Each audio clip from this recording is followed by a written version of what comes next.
sais pas si vous avez remarqué, mais ces dernières décennies ont été empreintes de très grands progrès technologiques. Il y a eu un développement technologique des plus impressionnants. Il y a ce qu'on appelle la crypto-monnaie, il y a eu de la biologie numérique, les voitures autonomes, les impressions 3D, la réalité augmentée ou la réalité virtuelle et bien sûr, le plus gros progrès qui est là en ce moment, c'est l'intelligence artificielle. Je ne sais pas si vous avez vu cette présentation. Moi, ça m'a scotché. Quand ils ont présenté les robots humanoïdes Tesla, je ne sais pas qui a vu ça, mais le robot est capable de discuter avec une personne. Il est capable de lui répondre, il est capable d'interagir. Et dans cette soirée de présentation des robots Tesla, il était même capable de servir des bières à la pression. Alors, l'alcool est à consommer avec modération. Et donc, il y a comme ça pas mal de progrès technologiques qui ont marqué les dernières décennies. Et le domaine sur lequel je voudrais que l'on s'arrête quelques instants ce matin est aussi un domaine où il y a eu des progrès conséquents. Je voudrais parler avec vous quelques instants du domaine de la communication, et plus particulièrement la communication par message. Aujourd'hui, si vous devez communiquer avec quelqu'un par message, vous avez l'embarras du choix. Vous avez les SMS, vous avez les MMS, vous avez Messenger, Snap, X, Facebook, vous avez les mails, vous avez toutes ces choses-là. Je vous donne quelques stats, mais par exemple, WhatsApp, je ne sais pas si vous savez, mais WhatsApp, c'est 2 milliards d'utilisateurs mensuels dans le monde. On estime à 23 milliards le nombre de SMS qui sont envoyés tous les jours dans le monde. Et vous avez presque 350 milliards de mails qui sont envoyés aussi tous les jours dans le monde. Alors j'ai pris que des stats pour trois des outils de communication dont je vous ai parlé dans ma liste, et je suis sûr que même dans la liste que je vous ai dressée, j'en ai oublié. Si on devait lister comme ça tous les outils de communication pour qu'on puisse communiquer par message, je pense que la liste, messieurs, elle serait aussi longue que le ticket de caisse chez Action de votre femme. C'est pas une dinguerie ce magasin? Hein? Ok. Vous rentrez pour acheter des piles et vous ressortez avec de quoi équiper la maison, celle de Fraco, et celle de... Bon, bref. Allez, on reparlera d'Action une autre fois, ok? Aujourd'hui, vous serez tous d'accord, j'espère, pour dire que délivrer un message à quelqu'un, ça n'a jamais été aussi facile. J'espère que vous serez tous d'accord avec moi aussi pour dire que désormais, quand on délivre un message à quelqu'un, c'est de manière quasiment instantanée. Je ne sais pas, il y a des siècles en arrière, le pigeon, il mettait des semaines à arriver. Des fois, il se trompait. Quand on donnait un message à un porteur de message, il y avait le trajet à faire à pied. Aujourd'hui, on parle de secondes, voire de millisecondes, pour que le message soit délivré. Alors, le rapport avec nous ce matin, frères et sœurs, lorsque vous êtes venus à Christ, vous avez mis un pied dans le domaine d'application dont je suis en train de vous parler, c'est-à-dire la communication par message. Alors je sais que certains sont en train de se dire il a forcé sur le chocolat, il est encore en train de nous sortir une dinguerie, mais j'ai le plaisir de vous informer, frères et sœurs, si vous ne le saviez pas encore, que lorsque vous avez accepté Jésus dans votre vie, lorsque vous avez accepté de suivre le Seigneur, lorsque vous avez décidé de devenir disciple de Christ, vous avez en même temps obtenu un nouveau job dans la multinationale RDC, Royaume des cieux, société familiale de Père en Fils et Saint-Esprit. Depuis le commencement, vous avez obtenu le boulot de messager de Dieu. Peu importe votre âge, peu importe vos compétences, peu importe vos qualifications, ce job, il fait maintenant partie intégrante de votre vie. Et même si vous êtes au chômage, même si vous êtes à la retraite en ce moment, vous avez ce travail à accomplir pour le très grand patron.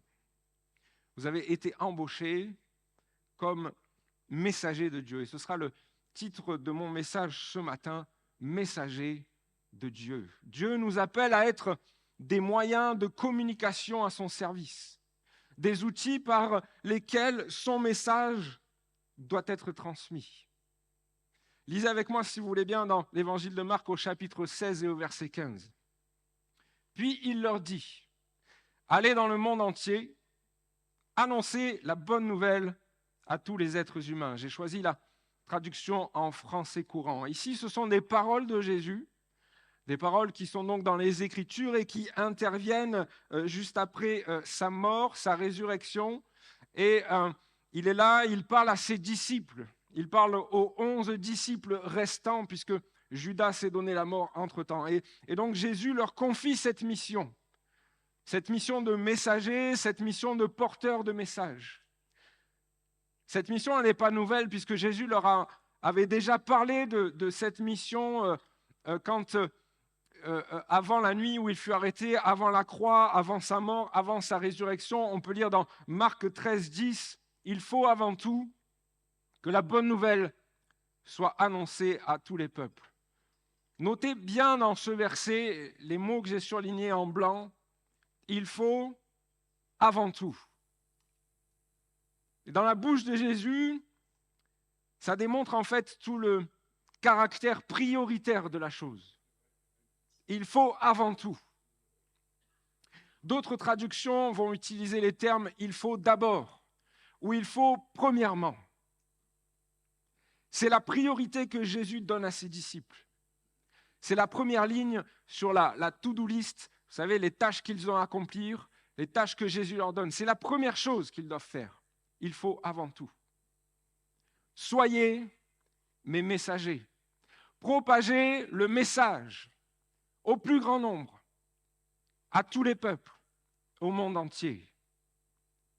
Jésus a donné cette mission et l'apôtre Paul aussi, dans les épîtres, évoquera aussi ce rôle qui lui incombe désormais à lui, puisqu'il est devenu disciple de Christ. Il dira dans l'épître aux Éphésiens au chapitre 6 et au verset 20, « Bien que je sois maintenant en prison, je suis l'ambassadeur de cette bonne nouvelle. Priez donc pour que j'en parle avec assurance comme je le dois. » Et là, dans ce passage de Paul, il est question d'un rôle d'ambassadeur. Paul s'attribue ce rôle, et Paul l'étend même aux autres disciples et à nous-mêmes. Puisque dans la deuxième épître aux Corinthiens, au chapitre 5 et au verset 20, il dira « Nous sommes donc des ambassadeurs envoyés par le Christ. » Et c'est comme si Dieu lui-même vous adressait un appel par nous. Alors peut-être que vous êtes en train de penser que je me trompe en faisant un parallèle entre ce que Paul désigne comme ambassadeur et la notion de messager qui nous intéresse ce matin. Alors c'est vrai que si on réfléchit, si on prend le rôle de l'ambassadeur décrit par Paul, mais avec la pensée de ce qu'est l'ambassadeur dans notre société actuelle, notre raisonnement, dès le départ, il est faussé. Mais en fait, du temps de Paul, et même bien avant, déjà dans l'Ancien Testament, le rôle d'ambassadeur, c'était le rôle de celui qui était un messager, celui qui était chargé de communiquer un message de la part d'une personne à une autre. Le rôle d'ambassadeur ou de messager dans l'Ancien Testament, il est désigné par 3 termes en hébreu, les termes suivants, Tsir, Mélitz et Maléak. Et dans nos traductions contemporaines, pour désigner cette fonction d'ambassadeur auquel Paul fait référence, on retrouve les termes d'envoyé, d'intermédiaire ou de messager. Vous voyez, on retrouve cette notion de messager.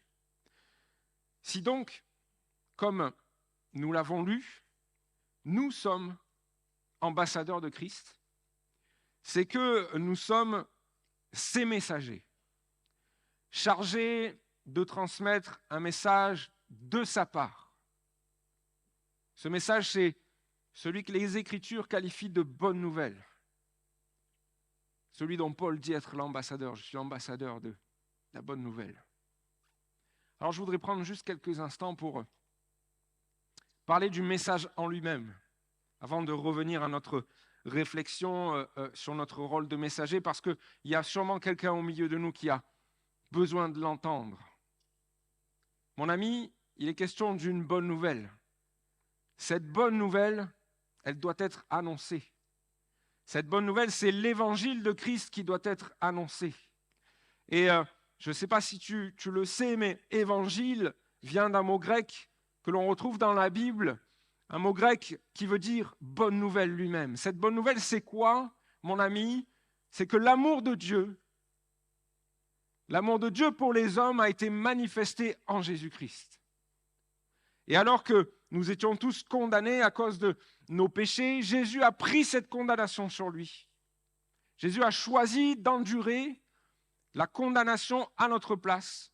Jésus est mort à la croix pour que nous puissions obtenir le pardon de nos péchés, mais surtout, Jésus est mort, oui, mais Jésus est ressuscité. Amen.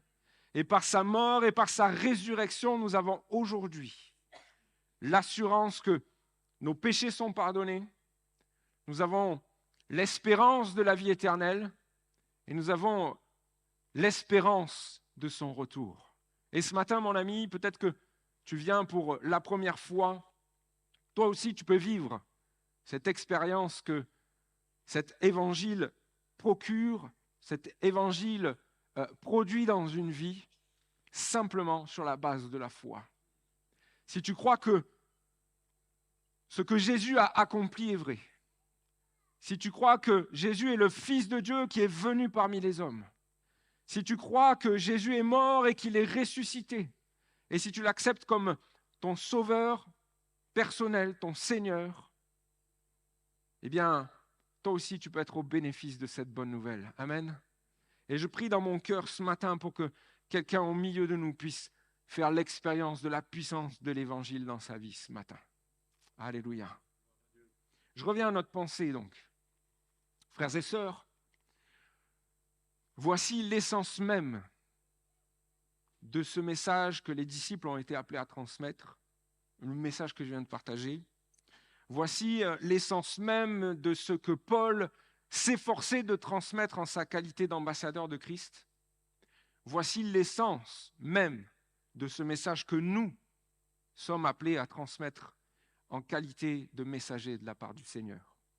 Nous sommes appelés à partager le message qui transforme les vies, le message qui sauve, le message nécessaire, vital, indispensable à cette génération perdue. Vous savez, l'Église, elle n'a pas vocation à être repliée sur elle-même en attendant que les jours passent et que les choses ne soient pas trop dures à vivre, qu'on ne soit pas trop persécuté. L'Église a vocation à être ouverte sur l'extérieur parce que son but premier, il faut avant tout, son but premier, ça doit être l'annonce de l'Évangile. Ça doit être annoncer la nouvelle de l'Évangile pour proclamer le sacrifice de Jésus et les conséquences de ce que Jésus a accompli pour les hommes. Je parle de l'Église, mais je pourrais parler de manière plus individuelle. Chacun en particulier, vous n'avez pas vocation à garder ce que vous avez reçu pour vous-même.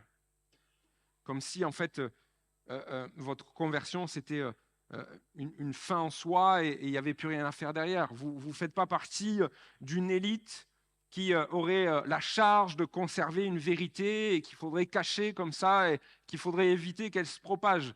Vous n'êtes pas les gardiens d'un grand secret qui ne doit pas être transmis ou alors qu'à certaines personnes au fil des générations. La communication de la bonne nouvelle, ce n'est pas non plus quelque chose qui n'est réservé qu'au groupe d'évangélisation de l'Église ou seulement aux chrétiens qui ont la fibre d'évangéliste.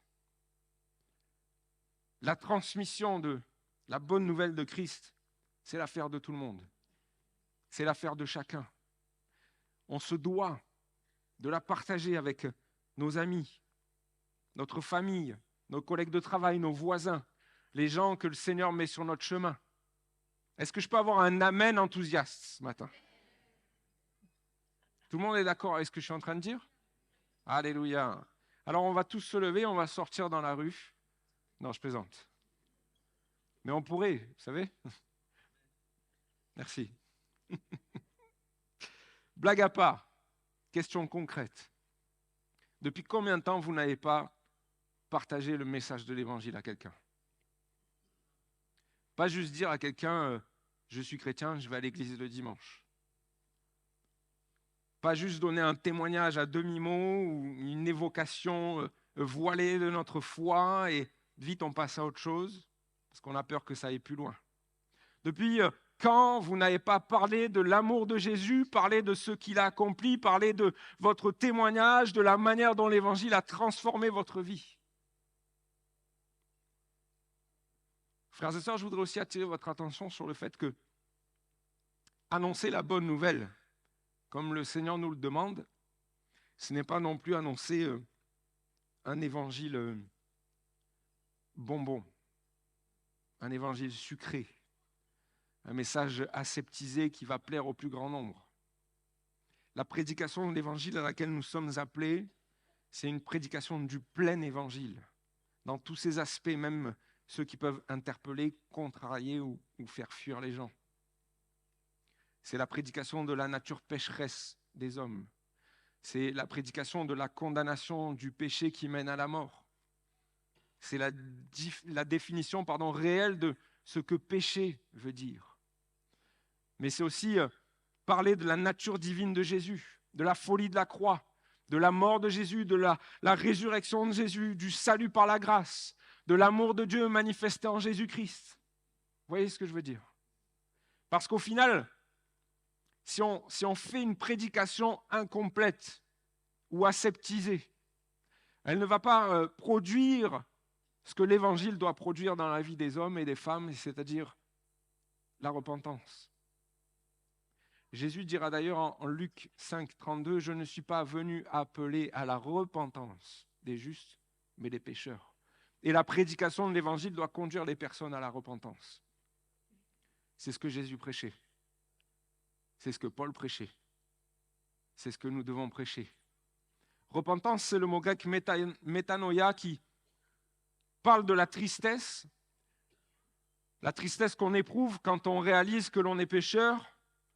Un mot qui parle aussi de la culpabilité que l'on ressent d'avoir offensé Dieu par notre manière de vivre, par nos péchés. Mais métanoïa, ça parle aussi du fait que ces deux sentiments qui naissent en nous doivent nous amener à une volonté de changer de vie et de comportement.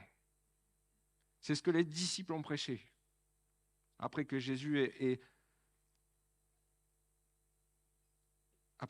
soit ressuscité, après que Jésus soit remonté auprès du Père. Acte 2, 38, changez d'attitude. Et que chacun de vous soit baptisé au nom de Jésus-Christ. Acte 3, 19, changez donc d'attitude et convertissez-vous pour que vos péchés soient effacés. Acte 26, 20, aux habitants de Damas d'abord, puis à ceux de Jérusalem dans toute la Judée et aux non-juifs, j'ai annoncé qu'ils devaient se repentir et se tourner vers Dieu en adoptant une manière d'agir qui confirme leur changement d'attitude. C'est donc aussi ce que nous devons prêcher, nous qui sommes disciples de Jésus-Christ. Alléluia.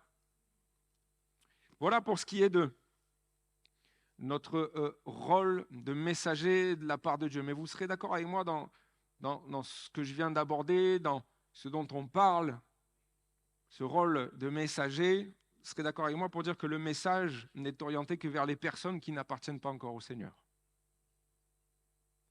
Je voudrais maintenant juste orienter notre pensée sur un second rôle de messager que nous avons à jouer.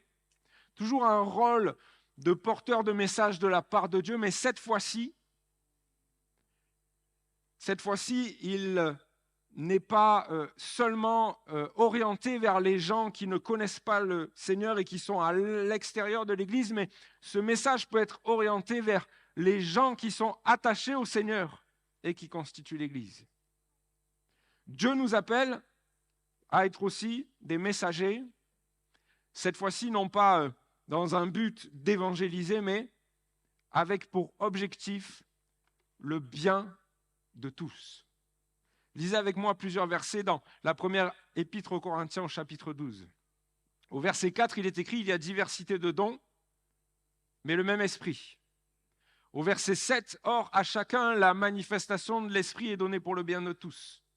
Au verset 8, « En effet, à l'un est donnée par l'esprit une parole de sagesse, à un autre une parole de connaissance, selon le même esprit. » Et au verset 10, « À un autre, la prophétie. » Par ces paroles, on voit une promesse de Dieu faite à ceux qui lui appartiennent, nous qui sommes chrétiens, c'est-à-dire la possibilité de transmettre des messages de sa part, des messages qui sont inspirés par le Saint-Esprit, et ces messages, pour la plus grande partie du temps, sont à destination des frères et sœurs.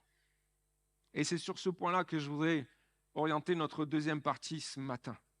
Lorsque Dieu nous appelle à être porteurs d'un message qui concerne une personne ou une situation en particulier. Déjà, je veux attirer votre attention sur le fait qu'à l'inverse du fait de devoir porter le message de l'Évangile, ça nous concerne à tous, mais ici, les dons dont il est question ne sont pas automatiques et ne concernent pas tous les membres de l'Église. Au verset 11, Paul insiste sur le fait, toutes ces choses, c'est un seul et même esprit qui les accomplit, et il dit en les distribuant à chacun en particulier comme il veut. Et plus loin dans le chapitre 12, il insiste sur le fait que tout le monde n'est pas appelé à recevoir la même chose de la part du Saint-Esprit. Ce qui posera une question, tous sont-ils prophètes? Tous sont-ils apôtres? Donc vous voyez, il y a différents dons qui sont reçus. Tout le monde n'a donc pas reçu de la part du Saint-Esprit le don de parler aux autres de manière inspirée. De manière inspirée de la part de Dieu. Que ce soit au travers d'une prophétie, que ce soit au travers d'une parole de connaissance ou peut-être d'une parole de sagesse. Si vous n'avez pas reçu ce don, ce n'est pas parce que vous êtes moins bon que les autres, ce n'est pas que Dieu vous aime moins, on l'a lu, c'est simplement que Dieu fait selon sa volonté. Dieu fait comme il le désire. Notez que ce n'est pas une fatalité, ce n'est pas parce que vous n'avez pas reçu ce don maintenant que vous le recevrez jamais, puisque Paul nous invite en 1 Corinthiens 14 à aspirer au don spirituel, surtout à celui de prophétie. Et notons aussi que cette recherche, cette aspiration au don, elle doit être motivée par une seule chose, la volonté que l'Église soit édifiée, le bien de tous. Néanmoins, je voudrais attirer votre attention sur un point très important par rapport à ce que je viens de dire au sujet du fait que tous n'ont pas reçu. Et pardonnez-moi si j'y vais pas avec le dos de la cuillère. Frères et sœurs, n'est pas prophète qui veut. On ne se lève pas un beau matin en s'autoproclamant messager de Dieu dans le domaine prophétique. On ne joue pas aux chrétiens inspirés juste pour se faire voir ou pour se sentir important, pour avoir de l'importance aux yeux des autres. 1 Pierre 4, 11, si quelqu'un parle, qu'il annonce les paroles révélées de Dieu. Ça veut bien dire que nous sommes en fait que des intermédiaires. Ce ne sont pas nos paroles qui sortent, ce sont les paroles inspirées par Dieu. Ce ne sont pas nos pensées qui sont données, ce sont les pensées de Dieu. Ce ne sont pas nos intérêts qui motivent le message que nous transmettons, mais ce sont les paroles de Dieu qui sont données. Alors peut-être que certains me diront, pasteur, pas de ça chez nous. Et j'espère bien. Mais on a vite fait de glisser vers le prophétique à demi inspiré, le prophétique basé sur une situation qu'en fait on connaît déjà, le prophétique qui en fait n'est pas prophétique du tout. Attention, frères et sœurs, à ne pas laisser nos émotions prendre le dessus aussi. Parce que parler de la part de Dieu, ce n'est pas quelque chose qu'on doit prendre à la légère. C'est d'une importance extrême aux yeux de Dieu. Et laissez-moi vous dire que dans l'Ancien Testament, on ne rigolait pas avec ça. Deutéronome 18, 20, mais si un prophète a l'arrogance de dire en mon nom une parole que je ne lui ai pas ordonné de dire, ou parle au nom d'autres dieux, il sera puni de mort. Frères et sœurs, soyons vigilants dans l'exercice de messager dans le domaine prophétique. Maintenant, je voudrais juste changer notre focus de position. Vous Au lieu de m'attarder sur celui qui délivre le message, je voudrais prendre quelques instants pour m'attarder sur celui qui le reçoit. Par exemple, l'Église qui entend la parole prophétique, ou même quelqu'un de manière plus individuelle qui est là à l'écoute d'une personne qui lui donne un message. Et donc, il reçoit un message par l'intermédiaire d'un frère, d'une sœur, sans que forcément ça se passe dans une réunion. Parce que des fois, ça ne se passe pas dans les réunions. Dieu m'a dit. Dieu m'a parlé pour toi. J'ai reçu de la part de Dieu que tu vas avoir ceci, tu vas recevoir cela. Et on vous délivre comme ça un message, excusez-moi l'expression, un message qui porte l'habit du message inspiré par Dieu. Alors je ne dis pas forcément qu'il y a de mauvaises intentions derrière le message qui est transmis, mais parfois ça manque d'équilibre, ça manque de sagesse, ça manque de discernement de la part de celui qui vous parle. Alors qu'est-ce qu'il faut faire ? Déjà, la Bible nous invite à faire le tri dans ce qui est dit. 1 Thessaloniciens 5, 19, ne faites pas obstacle à l'action du Saint-Esprit, et ce n'est vraiment pas ma volonté ce matin de faire obstacle à l'action du Saint-Esprit, mais voilà ce qui est écrit, ne méprisez pas les messages inspirés, mais examinez toutes choses.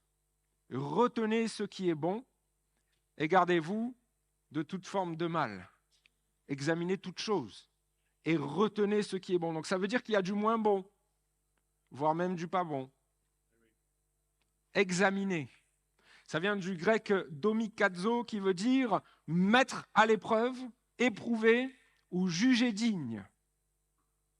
1 Corinthiens 14, 29, quant aux prophètes que 2 ou 3 parlent et que les autres évaluent leur message.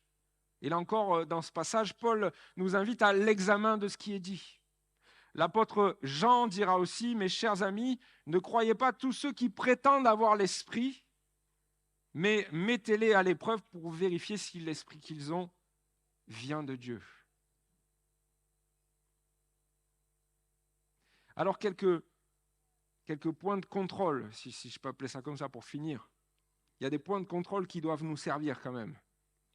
Premièrement, est-ce que la parole qui est donnée est conforme aux Écritures ? Romains 12, 6, si quelqu'un a le don de prophétie, qu'il l'exerce en accord avec la foi.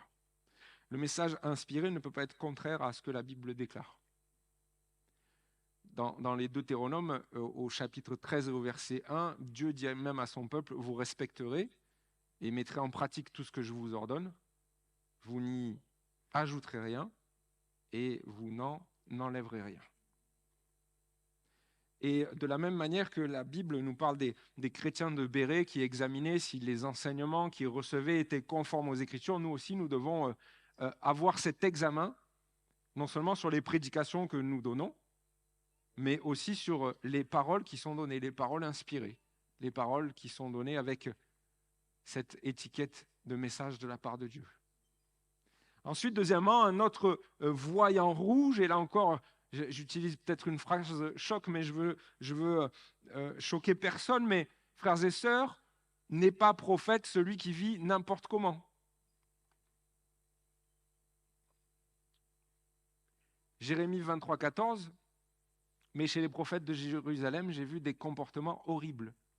Ils commettent l'adultère, ils vivent dans le mensonge et ils encouragent ceux qui font le mal, de sorte que personne ne renonce à sa méchanceté. À mes yeux, ils sont tous pareils à Sodome et les habitants de Jérusalem à Gomorrhe. Alors, je n'ai pas besoin de développer énormément sur ce qui s'est passé à Sodome et Gomorrhe. Mais quand même, on a là un point de contrôle qui nous permet de faire le tri. Alors vous me direz peut-être, oui, mais on ne connaît pas la vie privée des gens. C'est vrai, vous avez raison. Parfois, les gens vivent tellement bien cachés qu'on n'en sait rien. Mais parfois, c'est notoire. Il y a des comportements qui sont reconnus et connus. Simplement, je dirais à celui qui vit ainsi et qui penserait pouvoir parler au nom de Dieu, qu'il se taise. et qu'il demande pardon au Seigneur si ça lui arrivait de le faire. Troisième point de contrôle, si la personne qui donne la parole inspirée est connue et reconnue pour son amour fraternel, sa bienveillance et sa bonne volonté. Ça, c'est quelque chose qui doit nous rassurer déjà. Vous voyez, ces trois notions qui définissent le mot grec amour, agapé, et on le retrouve dans 1 Corinthiens 13, 2, « Si j'ai le don de prophétie mais que je n'ai pas l'amour, je ne suis rien ».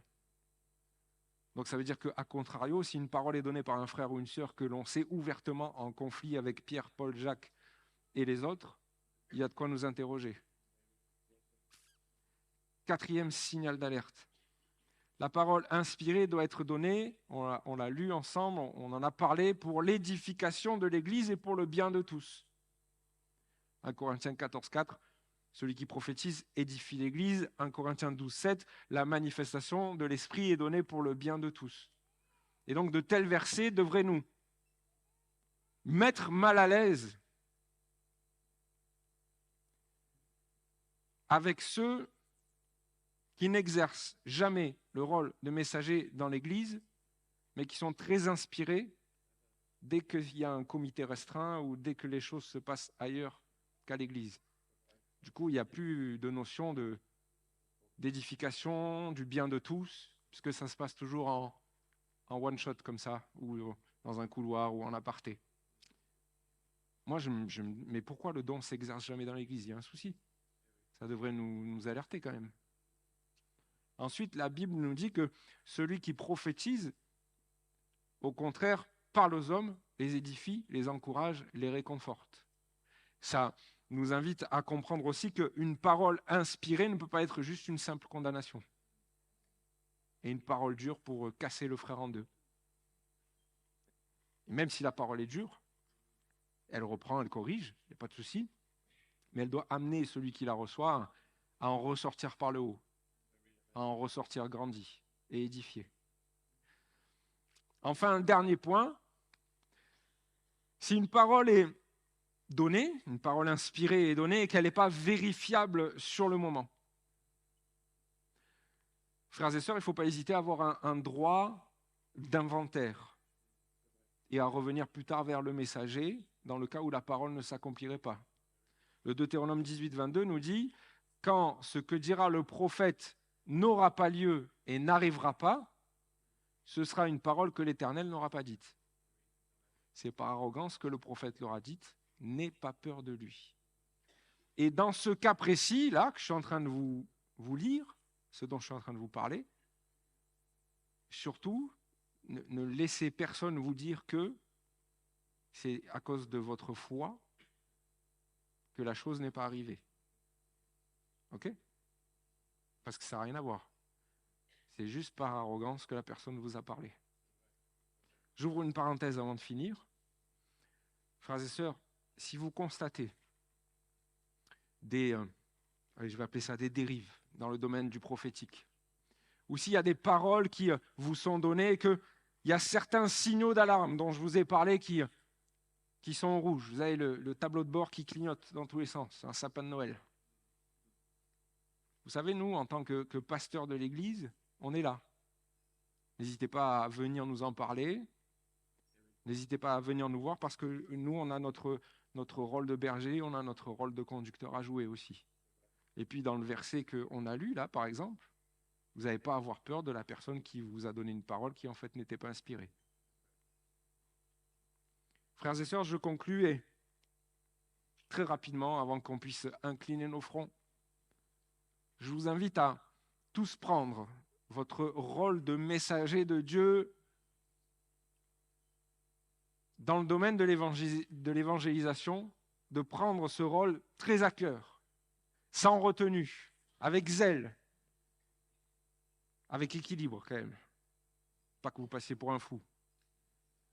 Mais à contrario, je vous invite, pour ceux qui exercent le rôle de messager dans cette dimension prophétique, à toujours considérer que ce rôle est d'une importance capitale aux yeux de Dieu, que ce rôle est important dans la vie de l'Église, pour les frères et sœurs, mais je vous invite à l'exercer avec sagesse, intelligence, équilibre, mais surtout avec l'inspiration de Dieu. Parce qu'il n'y a pas de prophétique sans inspiration de Dieu. Amen. Nous avons été heureux de vous proposer ce message. Déjà, s'il vous a plu, n'hésitez pas à le liker, voire à laisser un commentaire. Ça permettra à la vidéo de rayonner davantage auprès des autres utilisateurs. Aussi, abonnez-vous à notre chaîne. Ça vous permettra de bénéficier en continu du reste de nos programmes. Que Dieu vous bénisse.